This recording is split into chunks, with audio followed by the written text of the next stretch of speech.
नमस्कार दोस्तों, स्वागत है आपका अपने YouTube चैनल ज्ञानशाला में और मैं हूं कपिल। दोस्तों, जैसे कि वीडियो के थंबनेल में लिखा हुआ है, हिंदी मीडियम से पढ़े हुए बच्चे किस तरह एसएससी के लिए इंग्लिश की तैयारी कर सकते हैं या बैंक एग्ज़ाम के लिए इंग्लिश की तैयारी कैसे करें। देखिए, हिंदी मीडियम से पढ़े हुए बच्चों के लिए इंग्लिश एक एलियन सब्जेक्ट की तरह हो जाता है, जैसा कि मैं भी ऐसा ही फील करता था जब मैंने फर्स्ट टाइम कॉम्पिटिटिव एग्ज़ाम के लिए इंग्लिश की तैयारी स्टार्ट की, क्योंकि मैं भी हिंदी मीडियम स्कूल से पढ़ा हुआ था।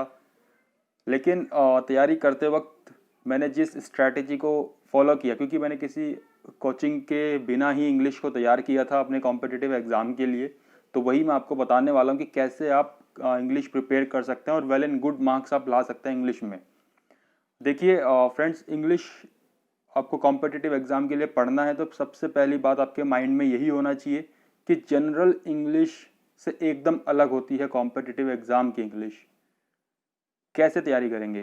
देखिए, आप सबसे पहले एक बेस्ट बुक जो मुझे लगता है इंग्लिश के लिए, क्योंकि वो है किरण की वॉल्यूम 1। आप मार्केट से आपको मिल जाएगी किरण की इंग्लिश।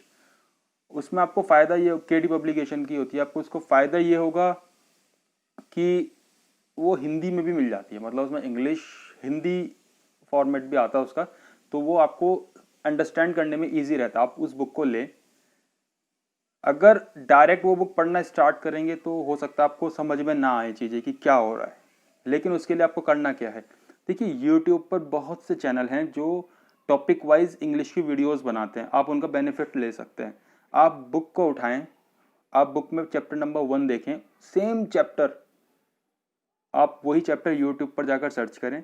यूट्यूब में बहुत से लोग इंग्लिश की वीडियोस डाली हुई हैं, बहुत अच्छी वीडियोस हैं, उनको देखें। फिर उसके बाद एक दो अलग अलग चैनल से आप उस टॉपिक की वीडियोस देख लें, उसके बाद बुक में से उस टॉपिक की रीडिंग लगाएं, तब आपको ज़्यादा समझ में आएगा कि हाँ, बुक में क्या लिखा हुआ है।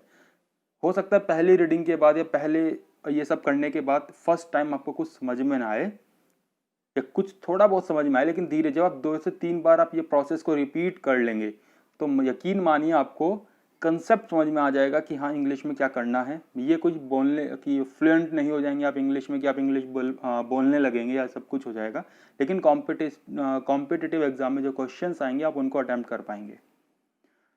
ये सब करने के बाद आप इंग्लिश यूट्यूब से वीडियो देखी, आपने बुक को पढ़ा, आपने प्रैक्टिस की, आपको काफ़ी कुछ समझ में आ चुका होगा अब तक जब आप ये सब कर लेंगे। इसके बाद एक और चीज़ आपका बचता है जो आपको करनी चाहिए इसके बाद भी, वो होता है कि जब आप ये सब कर लेते हैं, इसके बाद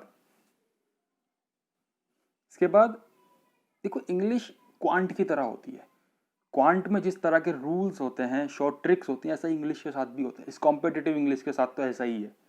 इसको उसी तरह से समझेंगे तो आपको बेटर रिजल्ट मिलने वाला है। आप क्या करेंगे, यूट्यूब पर बहुत सी स्पेशल वीडियोस होती हैं कि how to solve the particular type of questions. आप डाल सकते हैं कि how to solve the para jumbling, how to solve active passive. तो आप ये जब सर्च करेंगे यूट्यूब पर तो आपको बहुत सी वीडियोस दिखाई देंगी, अच्छा कंटेंट आपको मिलेगा। आप उस कंटेंट से रेफरेंस लेकर उठाएं और ट्रिक्स को सीखें कि हाँ, इंग्लिश में भी ट्रिक्स अप्लाई होती हैं। बेसिकली होती ही ट्रिक्स है। आप जितने रूल्स ग्रामर के शायद आपको याद रहें या ना रहें, लेकिन वो ट्रिक्स आपको याद रहती हैं जिससे आप एलिमिनेशन कर सकते हो ऑप्शंस का और आप सही ऑप्शन चूज कर सकते हो। यकीन मानो, अब तक अगर आपको इंग्लिश से डर लगता है तो ये आपका सबसे स्ट्रॉन्ग सब्जेक्ट होने वाला है, आपको सबसे ज़्यादा मार्क्स इंग्लिश दिलाने वाला है।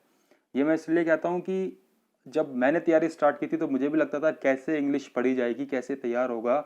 सीजीएल में, बैंक में इंग्लिश आती है। हालांकि मैं केवल सीजीएल के लिए तैयारी किया था, पिछले 6 महीने में स्टार्ट किया। तो जब मैंने पढ़ा उस चीज़ को तो मुझे लगा कि यार ठीक है, बहुत ज़्यादा नहीं है। इंग्लिश पढ़ा, मेरा इंग्लिश प्रिपेयर हुआ काफ़ी कुछ, और सीजीएल टीयर 1 2019 का मैंने पेपर दिया था। उससे 6 महीने पहले मैंने स्टार्ट की थी।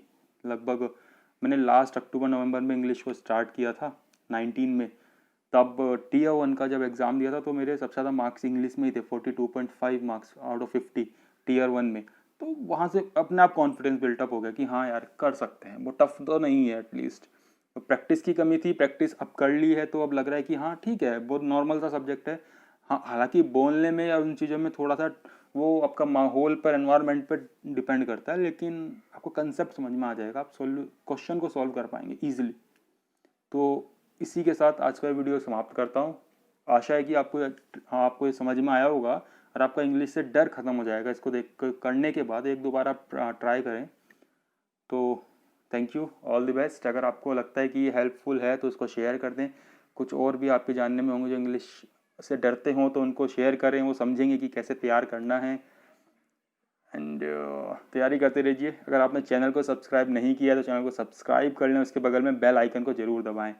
लाइक और कमेंट करके बताएं कि आपको वीडियो कैसा लगा, कि यह सजेशन आपके लिए काम करता है या नहीं कर रहा है, या आप क्या मेथड आप अप्लाई करते हैं अपने लिए, आप कैसे तैयार करते हैं, ताकि हम म्यूचुअली एक दूसरे को किसी की हेल्प हो सके। तो सबसे ज़्यादा बेटर यही होने वाला है। तब तक के लिए तैयारी करते रहिए। Thank you, all the best, bye bye.